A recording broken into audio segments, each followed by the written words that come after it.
My ex-husband mocked in court, she can barely manage her own life. How can she raise a child? His lawyer smirked as they played edited clips.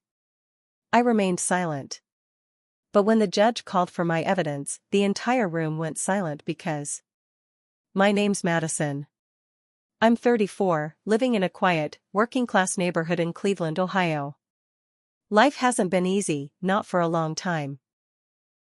I'm a single mom now, working 2 jobs to keep the lights on, to keep my daughter Emma fed, to keep a roof over our heads. I never thought I'd end up here.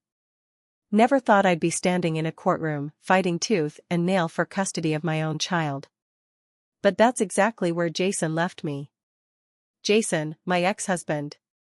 The man I once thought I'd grow old with. The man I used to cook dinner for every night, who I used to kiss goodbye in the mornings when he left for work. The man I used to dream about building a future with. That man, he turned on me like I was nothing. After 8 years of marriage, I filed for divorce. I'd had enough. Enough of the put-downs, the controlling, the way he'd twist my words, the way he'd make me feel like I was crazy for even trying. I thought leaving him would finally give me peace, a fresh start for me and Emma. But Jason had other plans. When I filed for custody, Jason came at me with everything he had. He hired some high-priced lawyer named Adam, slick, polished, always grinning like he knew something you didn't. The two of them painted this perfect little picture in court. Jason, the hard-working father who just wanted the best for his daughter. Jason, the stable one, the responsible one. And me? They made me look like a mess. They dug up everything they could, every single bad moment they could find. Jason had been secretly recording me for months, maybe longer. Times when I was exhausted after a 12-hour shift at the diner, still in my greasy uniform, my hair in a messy bun, barely holding it together. He had clips of me yelling at Emma to hurry up and get ready for bed, clips of me sitting at the kitchen table, sobbing into my hands because I was overwhelmed and tired and just, at my limit. They edited it all together. They cut out the parts where I hugged Emma, where I helped her with her homework, where we danced in the kitchen while I made spaghetti. They cut out the parts where I was just a mom, trying my best. In court, Jason stood up, looking so calm, so smug.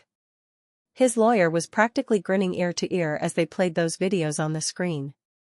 I watched myself, ragged, crying, snapping at Emma, and I felt my stomach turn. My hands shook in my lap, but I stayed quiet. Then Jason said it. Loud, clear, for the whole courtroom to hear. She can barely manage her own life. How can she possibly raise a child? I could hear some people in the back, probably Jason's family, murmuring. Like they agreed with him. Like they thought I wasn't good enough. Jason's lawyer leaned back in his chair, looking like he was already planning the next phase of his victory lap. I just sat there. Silent. My lawyer had told me, let them have their moment. We'll have ours. And then? The judge turned to me. Mrs. Campbell, do you have any evidence to submit? My heart was pounding so hard I could barely hear. My palms were sweaty, my throat dry. I stood up. My knees felt like they might give out, but I kept my head high. I handed the bailiff a USB drive. Play this, please, I said, my voice shaking but clear. The courtroom lights dimmed a little as the screen lit up. The first video started. And this time, it wasn't me. It was Jason. Jason, in our living room, standing over Emma, his face red, his voice a low, angry growl. He was screaming at her over a glass of spilled juice. Screaming. Not talking. Not teaching. Screaming like a monster. His hands were clenched into fists, his face inches from hers. Emma, my sweet girl, was standing there frozen, tears pouring down her cheeks. Someone in the courtroom gasped. The video kept going. Jason, drunk in the backyard, slurring his words, stumbling around with a beer in his hand while Emma sat on the porch steps, knees tucked into her chest, quietly crying. He yelled at the neighbors, swearing at them, slamming his beer can on the fence. Another clip, Jason throwing Emma's backpack across the room because she forgot her math homework at school. He called her useless. Told her she was a burden. I heard someone whisper, "Oh my God." And then the texts. My lawyer had printed them all out. We submitted them into evidence. Texts from Jason to me, boasting about how he was pushing me to the edge. That he was gonna make sure I lose it in front of Emma. That he was collecting evidence to get full custody. That I was never going to see Emma again once he was done with me. Every word, there in black and white. When the last video finished, you could have heard a pin drop. The judge stared at Jason like he was looking at something filthy. Jason's lawyer, Mr. Big Shot Adam, sat there slack-jawed, like he couldn't believe what he'd just seen. Jason looked like he was about to throw up. His face was pale, sweaty, and he wouldn't look at me. He wouldn't even look at Emma, who was sitting next to me, holding my hand so tight I thought she might break my fingers. And the judge. He leaned forward and said, in the coldest voice I've ever heard, "Mr. Campbell, would you care to explain this behavior?" Jason didn't say a word. He just sat there, silent. His lawyer tried to mumble something, but the judge cut him off. The rest of the hearing was a blur. My lawyer tore into Jason, point by point. Every lie they had told was exposed. Every trick, every manipulation. The judge ruled in my favor, full custody. Jason was granted supervised visits only, no overnights, no holidays. The judge even ordered a formal investigation into Jason's behavior and hinted at the possibility of charges for child endangerment. As we left the courtroom, Jason tried to call after me, tried to say, "This isn't over." But I didn't stop. I didn't turn around. I just walked out with Emma, her hand tight in mine. I didn't say a single word. I didn't need to. Because Jason had already lost. After the court hearing, I thought I could finally breathe. Thought maybe the worst was behind me. I was wrong. Jason didn't take the loss quietly. He never did. It started small. A few weeks after the custody ruling, I noticed Jason's car parked across the street from my house late at night. Just sitting there, engine idling, lights off. Sometimes for an hour, sometimes more. He never came to the door, never called out, he just sat there, watching. The first time, I told myself I was imagining it. Maybe it was just someone who lived nearby. But when I walked outside to take the trash out one night, I saw the outline of Jason's face in the driver's seat, barely lit by the dashboard. Our eyes met for just a second, and then he sped off. I called the cops. Filed a report for harassment. They came, they took my statement, but they didn't do much. Said they couldn't prove anything unless he actually approached me or Emma. So I bought cameras. Put them up around the house, front door, backyard, driveway. Every time I reviewed the footage, I felt sick. There he was. Almost every other night, parked on the street, just sitting there. Watching. I started keeping Emma inside after dark. I walked her to and from the bus stop, even if I had to take off work to do it. I could feel Jason's eyes on us, like a weight pressing down on my chest. And then things escalated. One afternoon, I came home from work and found my front door unlocked. I know I locked it. I know I did. The cameras had been turned off, someone had unplugged them. I went inside, heart racing, ready to grab the bat I kept by the door. The house was quiet. But when I walked into the living room, I saw it. Emma's favorite stuffed bunny, Mr. Floppy, sitting in the middle of the floor. Ripped apart. Stuffing scattered everywhere. There was a note taped to the wall above it. Just 2 words, "Not over." I called the cops again. Showed them the footage from earlier in the day when the cameras were still running. Jason's car, pulling up to the curb. Jason getting out, walking toward the house. And then, nothing.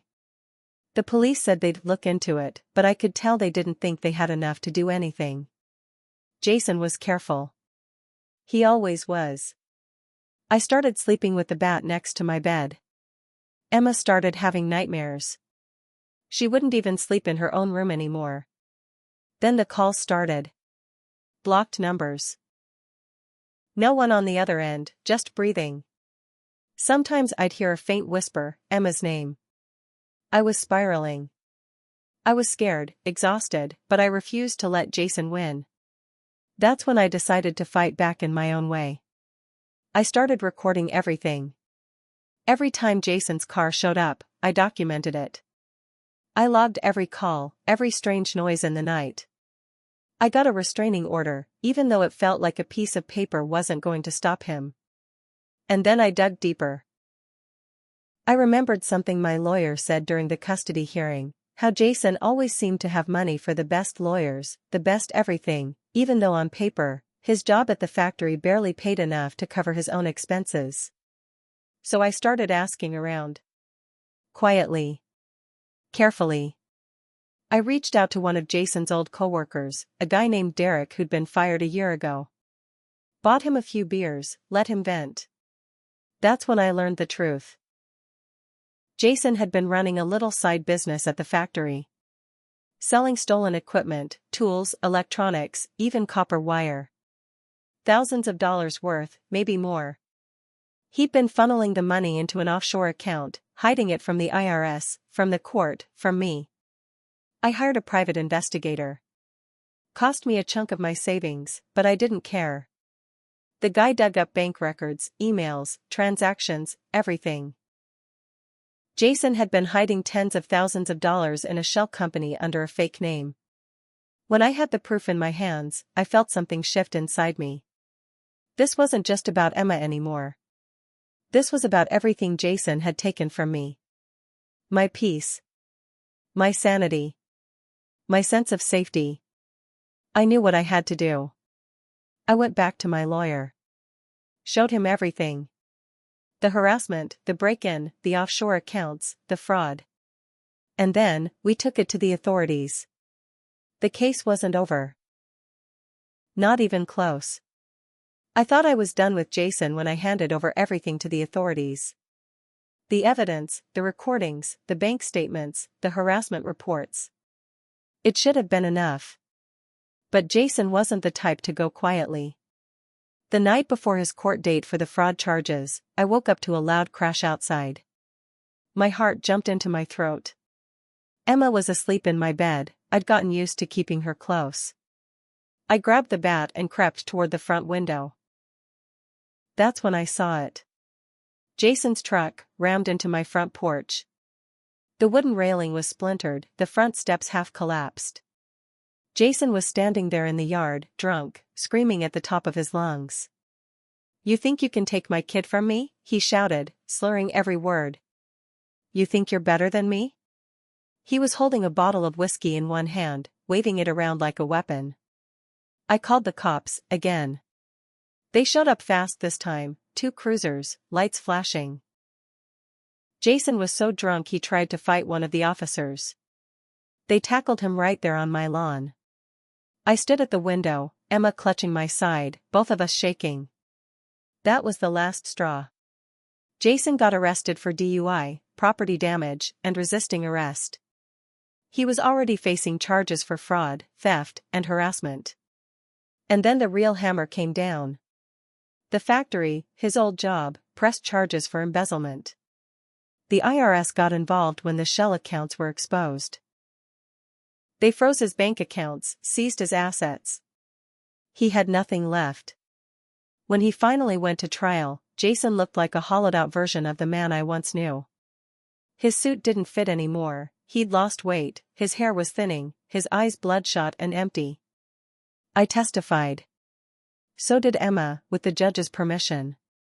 My hands were still shaking when I spoke, but I made myself look Jason in the eye when I said, "He tried to break me. He tried to ruin my life. But I won't let him." The jury didn't take long. Jason was found guilty on all charges. He was sentenced to 5 years in prison for the fraud, plus an additional year for harassment and property damage. But it didn't end there. Jason's lawyer, Adam, the one who smirked during the custody trial, he went down too. Turns out, he knew about Jason's shell companies. He'd helped him hide the money, even gave him advice on how to cover his tracks. The Bar Association stripped his license, and he's under investigation for fraud and conspiracy. Karma caught up with both of them. As for me? Emma and I finally had peace.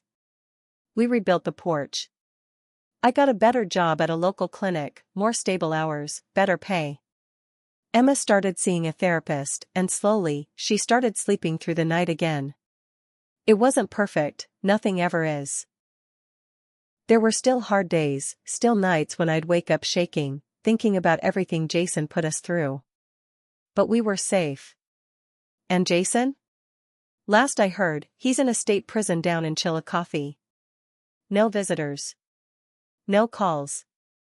No letters. I heard from a friend of a friend that he got jumped in the yard his first week in. Lost a couple of teeth, broke a rib. I don't wish him well. I don't wish him anything at all. He made his choices. And now he gets to live with the consequences. As for me? I'm free. Emma's safe. And every time I walk past that old, rebuilt porch, I smile. Because I fought like hell. And I won.